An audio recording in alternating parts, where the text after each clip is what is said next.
Hey gang, how you doing? Welcome back to the channel. It's Chad, your gracious host here at CK Knife and Tool. Thank you for stopping over. If you're new to the channel, make sure you jump over here to this side, look at some other videos, jump up there in the search engine, put my info in there, or just hit that CK Knife and Tool. Go check out some other videos I got going on. Got some really cool knives in here as well, some little gear review every now and then. But today's video is a pretty special video. This is a set of knives that are going down to Texas. That's right, Texas. They like stuff big down there. Well, these knives aren't very big, but they're big to me because they got a really special meaning. So without further ado, let me put you guys down, let me get in my chair, and we'll show you these knives. Okay gang, well like I said, welcome back to the channel. If you're a sub, and if you're not a sub, what's wrong? Come on, hit that little button. Anyhow, thanks for stopping over. These knives here, I've got a set of Rogues here that are going down to Texas for a really special couple of fellas. Now, there's a lot of story behind them, and I'm not going to bother you with all that stuff, so I'm just going to basically describe to you what the knives are, why they're special, and what you can do to see more of these knives probably. At the making of this video, of course they haven't been sent out yet, but by the time this video is released, the knives have already been to their home, and the new recipients will probably already be doing a video on them or sharing them on Instagram or something like that. I have a set of knives here, and they're my Rogues, and they're a 10-inch made out of CPM D2 steel, and I got some nice slight taper tangs to them and stuff like that. But both of these knives came from the same piece of steel, as well as their scales came from the same block of wood.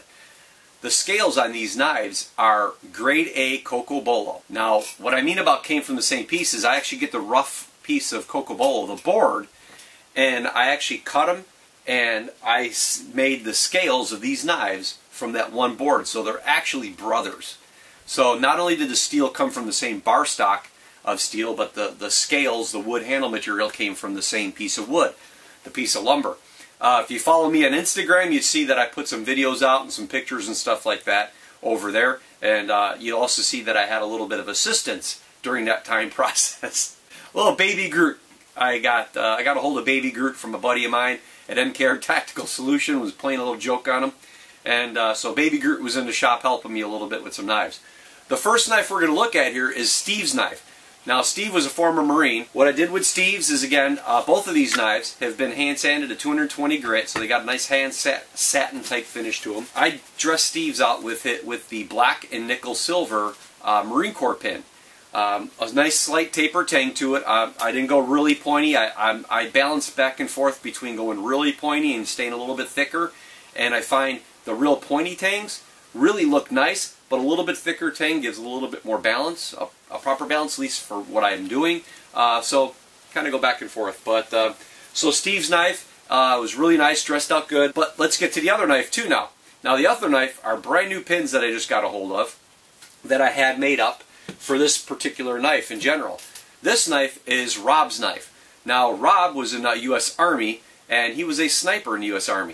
The pin that you see in his knife is the sniper, Army sniper insignia. He's got a lot of pride, which I would have a lot of pride if I was an Army sniper too. It's a lot of hard work. So I thought I would dress his knife out, not with something just basic Army, but I would have the Army sniper pin made for him instead. Again, both of the knives, the grade A Cocobolo, a nice slight taper tang, hand sanded at 220 grit to give it a satin type finish, and the Blade Tech Lock on a black Kydex sheath. I mentioned Steve is does the videoing and editing for Rob. Rob happens to run LunkersTV. That's right.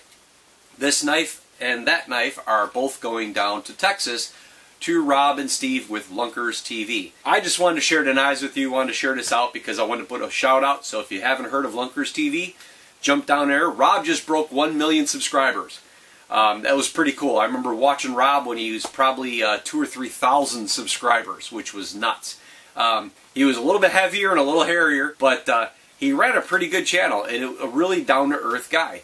And it's neat to see a channel start like that and progress and get changes, both the changes in him and the changes in his family, as well as the changes in his channel and the success and stuff. So I really like that. I thought it was really cool. So I just want to do a shout out. He definitely doesn't need the publicity, I don't think, at 1 million subscribers. But there's a few people that probably know about him, so I'll put a link down below or something like that, or it'll be a tab somewhere or something. But if anything, just use the search engine above and just type in LunkersTV and take a look and see how it is. Anyhow, guys, I do appreciate it. Rob, Steve, really hope you enjoy your knives, and it was a pleasure to make them. And I know my kids were really happy and helping out in the shop. And everybody else, to you, thank you for all the subscribers. I do appreciate it. Anyhow, guys, until the next video, you take it easy. Have a good one.